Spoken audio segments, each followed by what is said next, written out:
I've worked with a lot of restaurants, a lot directly, indirectly through our support teams, through partnerships, and I've seen a lot. And I'll put it right out there. Most restaurants aren't very good at anything digital, technology, and we'll kind of go through maybe some of why that is, but also the successes when they happen are pretty sweet. When I see everything come together.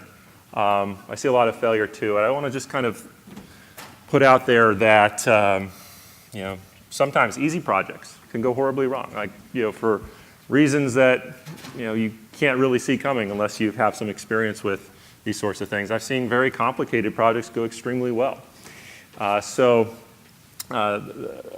Big theme I want to hit here is that success when it comes to anything with technology and engaging your customers, it's not linear. You almost need those little failures or big failures along the way to get good at this. And so one of the things you'll hear me say a couple times is you want to just start small, minimize your risk, but get in the game. Start to do all of those things that restaurants increasingly have to do to be competitive. Certainly as we look 5 years, even 10 years down the road, it's going to be hard to imagine restaurants making it without doing a lot of what we talk about today. So if you've reached setbacks in the past, do not be daunted. That's a valuable experience, and as you continue forward. So like if you have a Facebook page already and no one's visited it, don't worry. That's valuable experience. If you've worked with a software vendor on something and they messed everything up and you think, oh man, I should have seen that coming. Why didn't I ask this question? Many restaurateurs are with you in that experience, and you're just better prepared for the future if you reflect on the lessons you've learned. So why does digital guest engagement matter, or guest engagement at all? Let's talk about just some stats that I found really compelling, and hopefully you find them as well. So let's kind of start with some of the younger folks. Gen Z, I think that's around 22 and under right now. 45% of these folks say they're on their phone almost constantly. That's not me, but I certainly see these folks. I work with some of these folks. I'm sure you do as well. Including those folks are now going into millennials. Almost 62% of these folks say they would rather leave their wallet at home than their phone. That seems ludicrous to me, but again, this is where the world is going. Kind of going the other side of the spectrum with baby boomers. 70% of the baby boomers who use Facebook report that they use it daily. This is true of my parents and my grandparents, and I'm increasingly seeing like the younger populations use Facebook less, but it's still the dominant platform of social media for all the generations. Incidentally, with the younger folks, like they're more gravitating towards Instagram and Snapchat and things like this, but Facebook is still very important. I think this just speaks to the importance of social media generally. And then this one still blows my mind, but 84% of people trust online reviews just as much as personal recommendations, and we're going to get into some things today that speak to why it's so important to respect that statistic. Before I get into much more, I just want to just kind of pause and take a show of hands, see where the crowd is coming from today. If you would consider yourself kind of tech novice, so on a scale of 1 to 10, 1 is like technology scares me to death, 10 is I live and breathe tech, I'm an engineer part-time, that's a 10. Who would raise your hand if you'd put yourself like a 1 to 3? Impressive. You guys are not representative of the restaurant community as a whole. That's good. How about a 4, 5, or 6? Okay. Middle of the road. Very good. 8 or 9? Some really good ones. Okay. Who wants to admit that they're a 10? All right. What's your name? Don. Don. Everybody, if you have questions after this, don't see me, see Don. I'm not even a 10. Anything you do, especially if you want to keep it something easy-ish, affordable, you're going to be your efforts are going to be primarily aimed towards your existing guests. These are the folks that have already been to your restaurant, and the reason that's important, it's important to know that today, the nationwide average is that 70% of restaurants' revenue is coming from these folks, and it's far more efficient to market to them, right? If you think about, if you have a limited time, energy, resources, how are you going to try to grow your restaurant? A lot of people's first instinct is, I'm going to try and go attract some new customers. It's very expensive. You can get so much more out of, understanding your current customer base and getting them to come back. Again, more often, spend more money when they do. And you'll see why that's true as we go along. So what is guest engagement? Since we're going to be talking about it, let's define it. I mean, you probably have some sense that there's an interaction happening here, but I'm going to include 3 things that I think need to be a part of this working definition. Guest choice. Doesn't matter what you throw out there if no one's coming to it. Right? If you put out some digital offer but nobody sees it, if you create a video and the view count is 0, it doesn't matter. The guest has to choose to interact with it, or it's not an engagement. Realize that it's not all about what you're doing. If you're doing, just doing your business as normal, your guests might create some content and start sharing it and start a dialogue with other guests of yours or future guests of yours, engaging them with your restaurant and your brand. That's a good thing for the most part, because then it means your customers are doing a lot of the hard work for you. And finally, you have to understand there's a magnitude here. There's so many different degrees of depth and quality with which you can engage your customers. So not thinking of this as binary. It's not, I did social media because I put up a Facebook page, or I posted 2 pictures on Instagram this week. It's not about thinking okay, I checked the box, but rather, how do we keep increasing that depth of engagement with the customer so you're really starting to build those connections. So we'll go with this definition for today, and I would encourage you to come up with your own personal definition as you kind of strive to improve this. But guest engagement is the depth and manner in which a guest chooses to interact with a restaurant or its advocates. This is so 2014 Pizza Hut came out with an ordering table where you just kind of swipe toppings onto this digital display. We're not going anywhere near this today. This is more of an entry-level survey of some of the more accessible things you can do digitally. Keep costs down, time frames, 90 days tops to do something meaningful in any of the things we talk about today. So this scares even me. I wouldn't recommend this for 99.99% of restaurants. So these solutions are designed to be, again, accessible to all. And here on the left-hand side, you see the 5 categories will be, again, quick surveys today. Engaging guests with your menu. Doing social media. Or improving what probably most of you do plenty on social media, but taking those steps forward to do more. Doing video. And I believe we have a gentleman after this in this room named Bruce doing more on talking about the impact of video. An app for your restaurant. It's not as daunting as it once was. And deliberately chose this word, fearing review sites. So I'll unpack that a little bit more. I'm more referring to an archaic definition of fear, but I think it was an appropriate one. And the main takeaway I would hope everyone would have is the following: just being able to ask themselves this question later today, multiple times throughout the week and in the future. Ask yourself, what do I want my guests to feel about my restaurant and do with my restaurant, and what am I committed to doing or improving digitally to make that happen? And that will be a win if that's part of your thoughts in the coming weeks. So first, engaging guests with your menu. I'm sure most restaurateurs in the room have a menu on their website, but then the question is how. This is one of the main things restaurants do. It's either the main thing you've got going, or it's certainly a key part of the story of what makes your restaurant great.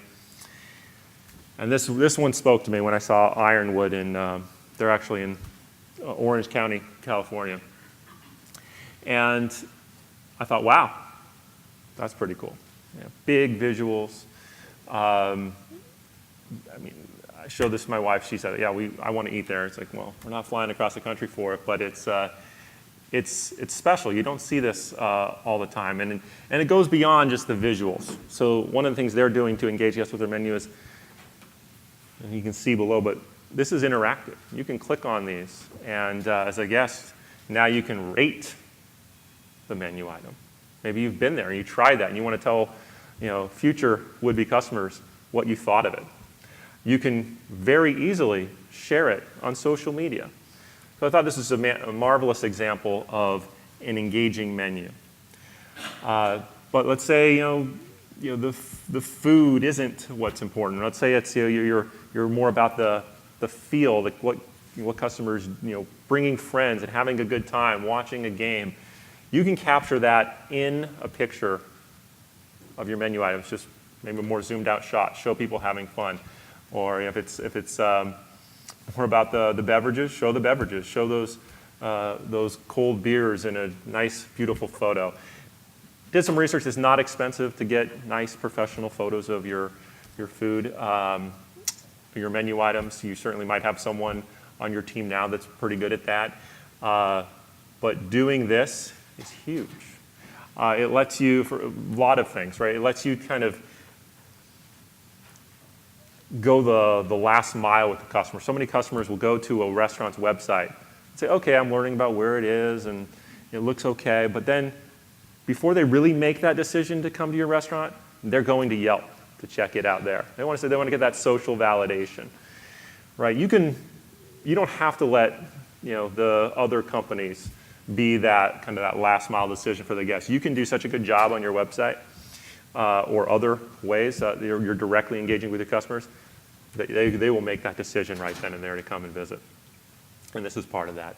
So get creative with when, where, how you are engaging guests with your menu. So some ideas here I've seen very effective. QR code, if you don't know QR code, it's basically just a way of visually just getting guests to a website. They can scan that and immediately take into a URL and address. And so imagine, for example, you had, if it was a full-serve restaurant, or a quick-serve, just like a QR code guests can scan, especially if there's a wait, and now while they're waiting, they're engaging with your menu. Right, think about the advantages that would have. Guests, let's say there's a 30-minute wait at a restaurant. Guests is engaging with the menu now on their phone because they were able to get to it really quickly, and it's appealing. Now they're committing themselves psychologically to seeing that wait through. Instead of maybe they would say, oh, I'm hungry, I'm going to go to the place next door. You've started to make that connection. Now they're familiar with your menu, so when they sit down, they know what they want to order. So they order an appetizer or a drink right away. And now their check size is higher because they have more time to order more while they're visiting you. Dining guests, same thing, right? You can encourage them to, check out desserts in a more interactive way, or the drink menu. Just put it on their phone because all these people are carrying very expensive pieces of hardware on their person when they're in your restaurant. Might as well put it to use. Other ideas: secret, seasonal items. So it's a way of kind of taking your menu and making it more interesting. I'm from Boston, and I see a lot of restaurants doing this. Where it's like items you would never know are on the menu except they're being talked about on Facebook, or it's kind of this word of mouth thing. And you can have kind of it's cue card, any kind of special ways of getting there that only guests who are really engaging with you are finding. Encourage sharing. We saw that a little bit with the Ironwood restaurant, but they made it very easy for guests to take an item that they like and share it with their friends and family. Another way of engaging guests with your menu is tying it to any kind of rewards or offers, promotions, loyalty program you have. Imagine, for example, you have a loyalty program and you say, well, there's this really special item on my menu. I know my guests love this. Or you kind of go kind of like a smart business approach. There's an item or a category of items on my menu that are more profitable to the business. The margin's higher. Double points, right, if you order that category. And at the same time, the guest is feeling, oh, wow, this is something unique the restaurant is doing to engage me with the menu. So it makes it special on both sides. Social media. You could do a whole 12-week course, 2-year course on all the elements of social media. This is not designed to go too in-depth. just help restaurants get a foothold and make some incremental improvements here. I run into a lot of restaurants who are afraid of social media. It's just not their thing. And definitely don't let that be a blocker. If it really is, just don't even think about it as something you got to do. Outsource that, either to a professional, someone on the team. Go find a high schooler and say, hey, are you any good at this? Do you know anybody who's good at this? This is not impossible or even that difficult to break into. And to that point, start small. Don't say, oh, I'm going to have to get a Facebook page, Instagram. I'm going to have to tweet every day, or it's not worth it. No. Pick one, do it well, and make sure whatever you're going to do, you're going to be consistent with it. You don't want to just come out hot, build a little following, and then get busy with life, and now all of a sudden you haven't added new content to Instagram for 6 months. That's not going to work. So whatever you do, have a plan to just be consistent with it, and it should work really well. So there's so much to say about social media. Again, I'm just going to do 5 things on this real quick. Probably most important, first define what your restaurant stands for. You're trying to find your voice online, right? So you got to first understand where you're coming from. What are your values? What are your goals? What's your story? And then think about how that translates into how you talk to your guests on social media. This means, after you figure that out, part of that figuring that out might be actually listening to your customers in the restaurant and online. It's like, who are these people? Are we talking about Gen Z? Is it baby boomers? Somewhere in the middle? Is it a kind of a mix of all? And once you have that, again, try to figure out your voice and truly aim to be consistent with it. It doesn't help if you have, like, let's say, 2 people on social media and one of them's super informal, sassy even, and then somebody else comes on and they're like super formal and rigid. Like, that's going to confuse customers. You need a consistent voice. You'll get responses on social media. Some people will be out of their mind, saying ridiculous things that may not even be true, and they're angry. And some people will be happy, right? Respond to everybody professionally, consistent with your voice. And unless you're overwhelmed, if you're really overwhelmed with feedback online, that's a great problem to have. You don't have to respond to everybody, but before that point, it's not a bad idea. Social media is a great opportunity to do something for the guests that they can only find there. Tell them about a special event on Facebook and Instagram that they're not going to find on your website. Or have that be the place they go to register. Secret menu items, another place I see that come up. Enter a contest as a restaurant, pitting one restaurant against the others in the area in a category, and have your guests, encourage them to vote on Facebook, any of those sites. Make it unique. Make it so there's something there that they can only get there. And then ask your guests for feedback. If you're planning any big changes on the restaurant and you're not sure how guests are going to respond, ask them in advance. Hey, we're thinking about adding this to the menu. What do you think? Or we're naming a new menu item. What are some of your ideas?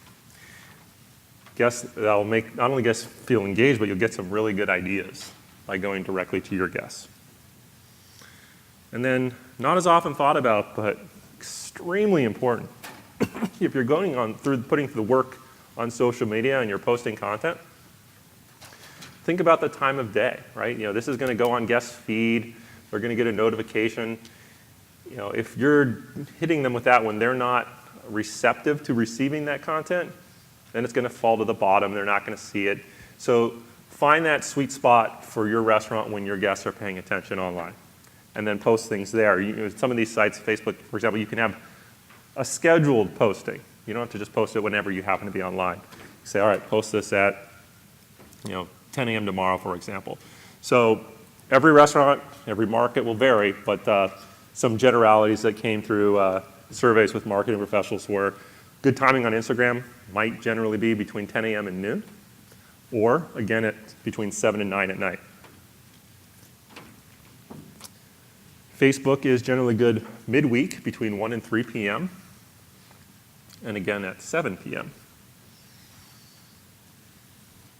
And then if you do anything on Twitter, people are planning their weekend on a Friday. So they say 1 p.m. on Friday is a good time to do a tweet related to your restaurant.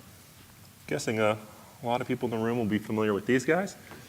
I spent some time trying to find what's a restaurant group in this area that does a really crazy good job on social media, and Sobelman's does.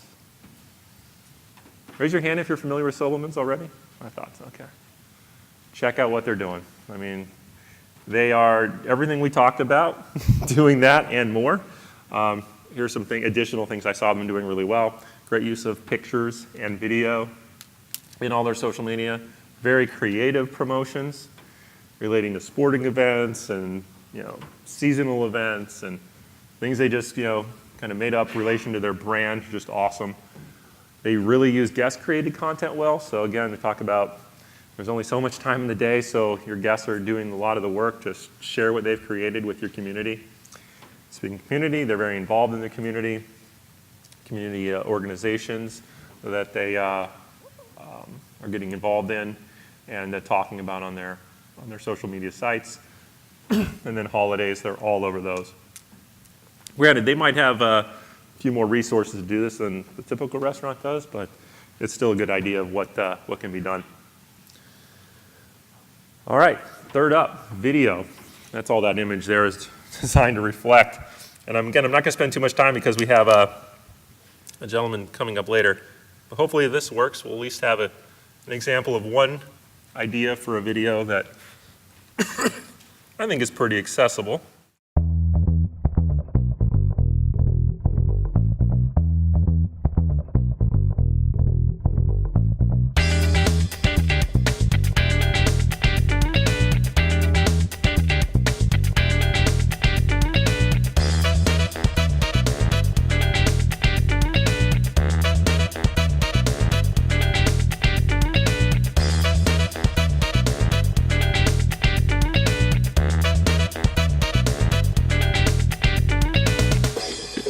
So that's one kind of video you could do. I learned that they call that B-roll. So it's kind of like this transition video between one scene and another. They made a whole video of that kind of content. Here's just 6 options. You could do videos of your customers, right? If you see a loyal customer and they say, hey, would you mind if you got a quick video of you talking about why you like coming here so much? Get that. Interview the chef. Take a video of making one of your favorite recipes. Anything behind the scenes that make guests feel like an insider because they're getting to check this out. That's a great idea. Tell your story. And then, just like we saw with Max, there's 3 major things to keep in mind when creating a video. Tell a story. People are wired to appreciate stories. So tell one. Don't just provide information, right? Personalize it and kind of put a narrative to it. Attention spans are increasingly going down, so you have to make it catchy. Not just catchy, very catchy. Everyone's growing up now with YouTube all over the place, and the competition for attention is getting fierce. So you really have to capture someone's attention in the first 5 seconds, or that video will may very well not even be watched. And then keep it short, right? 2-3 minutes max would be ideal. Okay, this next one is probably going to be the one that's newer for most of you. I feel like, all right, everyone's heard of social media and videos and all that stuff. But what about this? That PWA stands for Progressive Web App. I'm sure you all have smartphones with apps on them, and you would have gotten those apps from either iTunes, the Apple Store, or Android, Google Play. And that's still the way most people think about apps. And there is another, and kind of the other extreme of how people engage, that's on phones obviously. Other way people can engage with a restaurant is on a website, right? Now, there's different kinds of websites. There's terms like mobile responsive, meaning will it look okay on a phone, but it's still a website. And this is in the middle. It's the best of both worlds. A lot of technologists are saying this will not only complement what we call native apps, the ones you download in the app stores, but rather replace them for a variety of reasons, and we'll go through those. So it's certainly not meant to replace anything right now, right? You still need a website. You know, if you're Burger King, you're going to still want an app in the App Store. But for most restaurants, independent restaurants, this is the answer to something that would previously have been unattainable. For one, so the experience here is that guests do not download anything.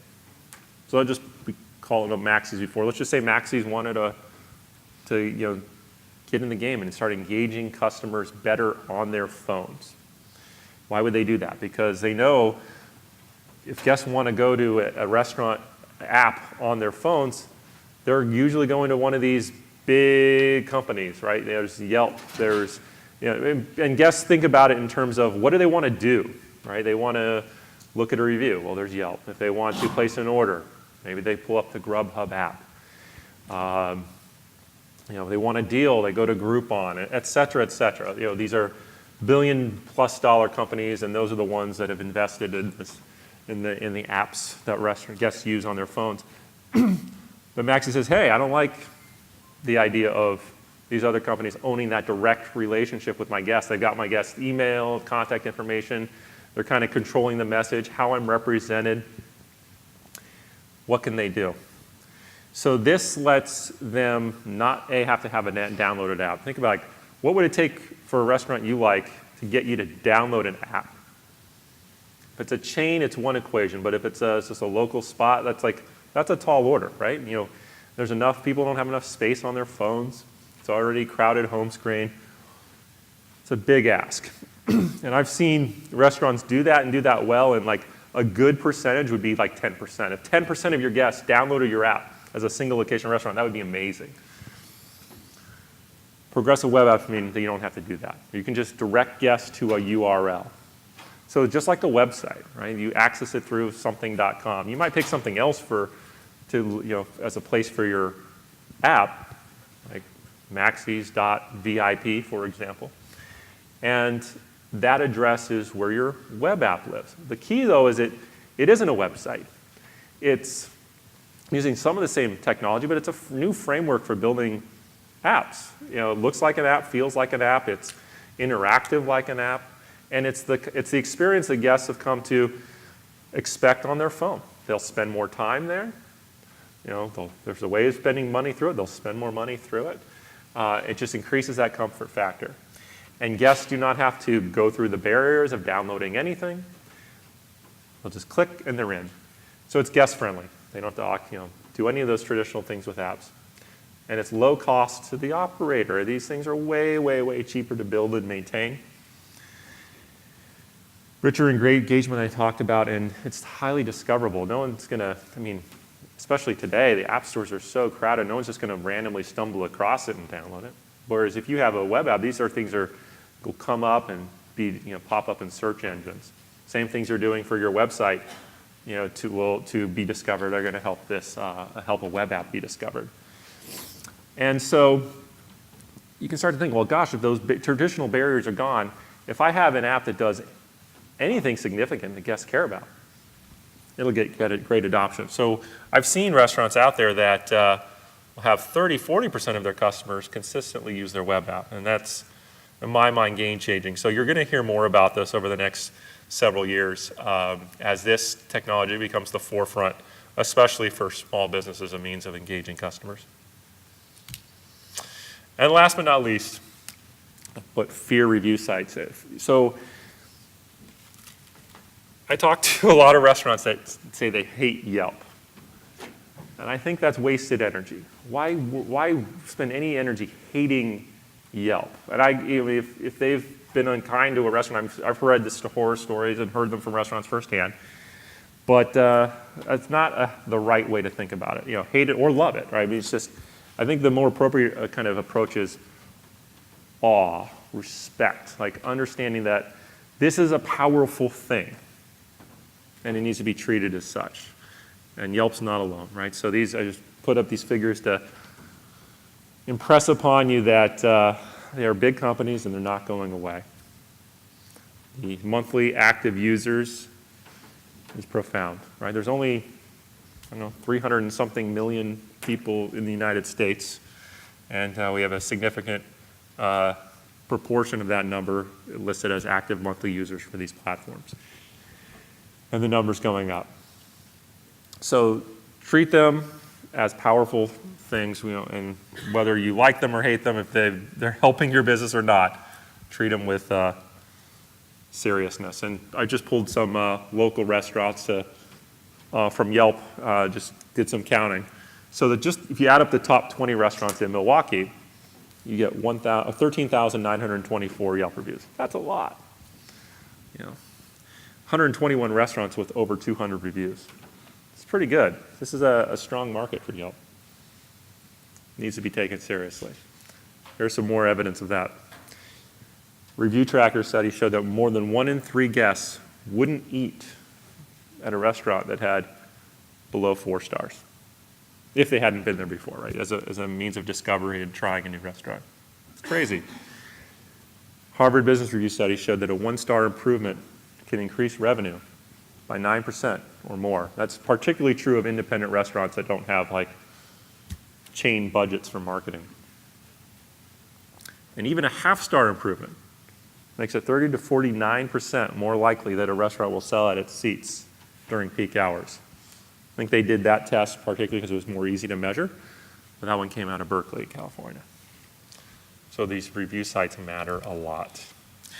So what are some general things you want to do there? You want to communicate with your happy guests. It's not just about, taking care of the negative. It's, you want to thank those customers that are posting good content. They'll become more engaged, maybe leave you another positive review in the future. You want to encourage reviews. So all of these other things you're doing, anything you're doing on social media, menu, right? All of these things you see kind of interact, and you could use those platforms to encourage reviews. With a special caveat of do not ask them unless you are really, really, really savvy. Yelp's engineers and algorithm folks are able to detect fake reviews. So fake reviews, buying reviews, not a good idea. It can spell bad news for your profile on those sites as well.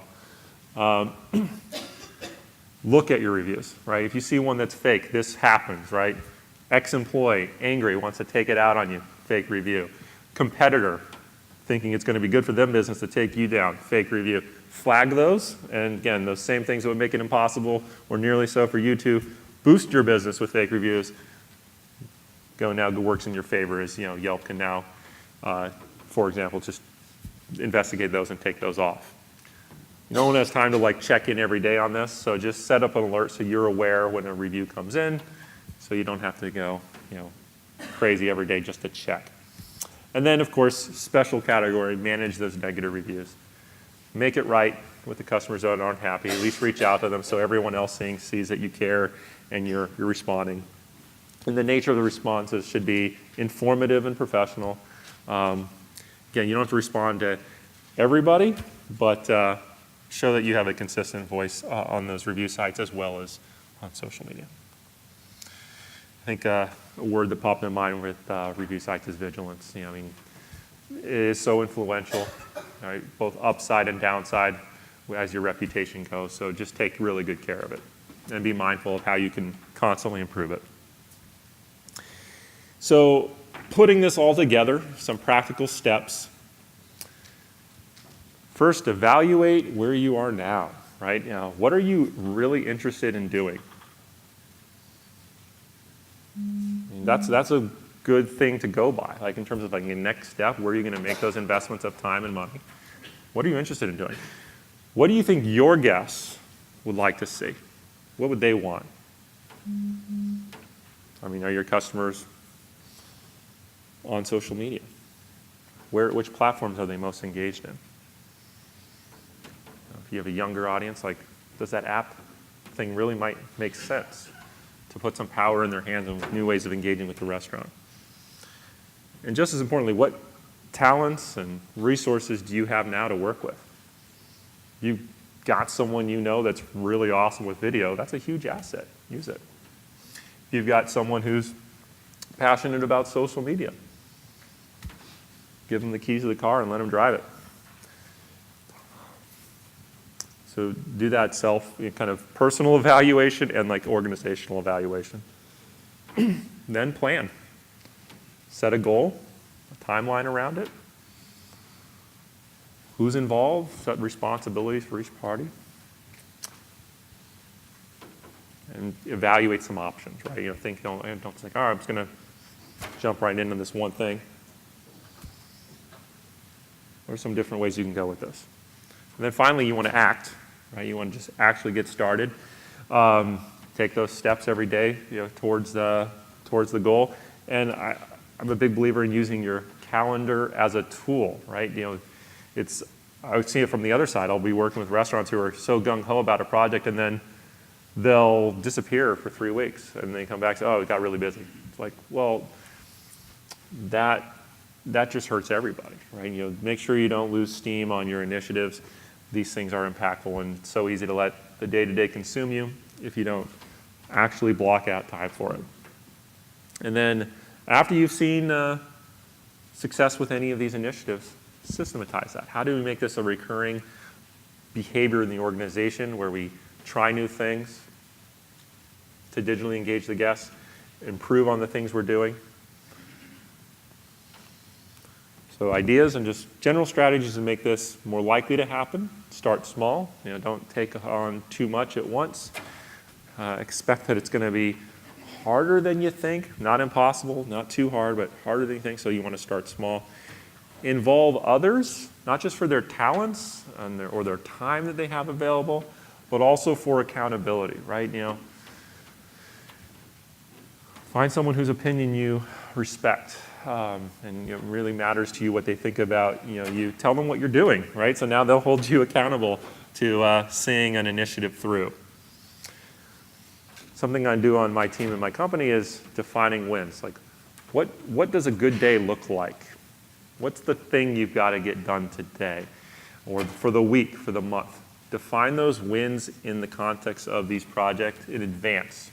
Say, we're doing something on Instagram, just for example, and a win will be if we have 300 followers by the end of May, just as an example. Precision in defining that win. Partly so that you can then know if we're successful, but then celebrate it, right? Celebrate that victory that you had. Celebrate small victories, celebrate big victories, and celebrate with as many people as you can involved in the project. You do all that, and you're going to start to see some real organizational change and improvements as it relates to digital engagement. And I kind of referenced this earlier, so we'll repeat it again. So the one thing, like the main takeaway here is just being able to ask yourself this question. What do I want my guests to feel about my restaurant and do with my restaurant? And what am I committed to doing or improving digitally to make that happen? If anybody wants to stick around and ask me questions. Yes? How much of this is changing this model at all with Grubhub, DoorDash? Is that moving the needle in any different direction? Yes. I kind of treat Grubhub and DoorDash as I do review sites, maybe even a little bit more to be genuinely feared because of the end game there. First thing I'll say about those things is, it depends on your concept. Some concepts have no need to do delivery, but most seem to, and it's growing. They are expensive, and they're more expensive than people think, and I find a lot of restaurants don't really do the math. Like, they might calculate to some degree their food costs, but they don't think about the back of the house costs and really what it costs them to get that product out the door. And so they end up making no money. They could be losing money or just not making enough to make it worthwhile. You could spend that time and energy elsewhere. Also, if you have a kind of restaurant that is depending on more than one, pick a favorite, right? Understand who's your favorite and why, and promote it, right? So this on your website, Don't just like leave it to chance, right? If you want to encourage guests to do delivery, you encourage it through your favorite and just your favorite. Don't list, hey, we have profiles on Grubhub and DoorDash and Uber Eats. Like, no, just pick the one that's going to cost of economics and try to drive guests there directly if you don't do your own in-house delivery. And of course, think about, also very important, thinking about delivery ordering very differently than takeout. And thinking about differently new customer acquisition than providing a service to your existing customers, people who already know about you and know they want to order from you. So the pricing models and the sales pitches of the delivery companies really centers around the new customers they're going to bring you. That's why it justifies 30%, 12.5%. So wherever you can, right, if you do want to work with those companies, is turn a customer that they are actually acquiring for you into a direct relationship going forward. So there's tools that restaurants have for that.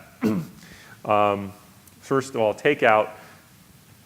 Plenty of takeout ordering companies that do not require a percentage, right, of the transaction. So consider that like if you have serious takeout business, a service you should own, right, without a transaction fee, one where you're driving guests to your site, your social media sites, and it's just a different flow. Whether that comes to you on a tablet, email, fax, or directly into your point of sale system. Own that directly, and essentially make sure you're successfully converting those expensive new time delivery customers into your direct relationships wherever possible. Loyalty programs can be useful for that. Imagine like putting in a takeout bag, a flyer. Hey, by the way, next time, order directly through our website, our web app, and earn rewards.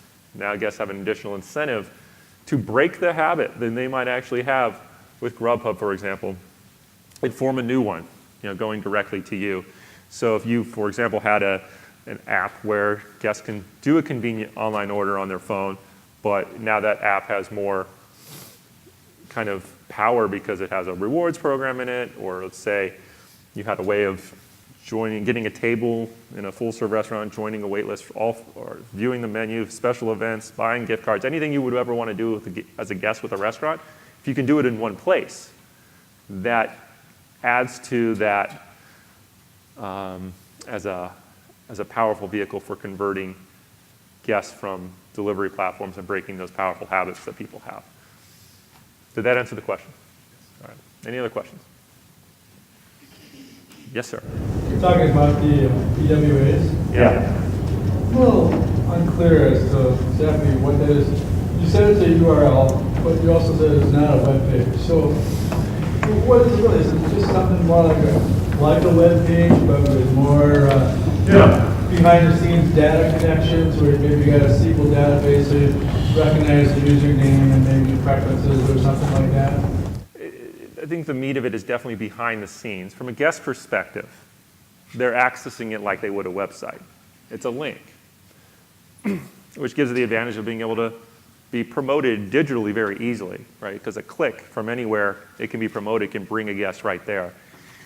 But the main difference is it's a framework, it's a methodology of building a website that just makes it categorically not a website. It's an app, right? So it's more heavy on the programming, but not complicated compared to a native app in the app stores. But it's, just the way it's engineered. Usually more easy to customize and scale the capabilities of the app. There's plenty of great resources. Like, that's a good Google search. What is a PWA? And just researching that, it's entertaining. It's really entertaining to see what's happening there in that space and how excited people are. Restaurants, is as applicable as the restaurants. A lot of businesses that have apps in the App Store and also like any kind of in-app purchase and have to pay a significant portion of that to Google or Apple, especially Apple. They really like this because then it takes that purchase outside of the that ecosystem. Now they're not paying 30% to Apple's in the App Store. So, yeah, I'm not an engineer, so I think that's about as far as I can explain it. But it is definitely different than a website. Thanks, everybody.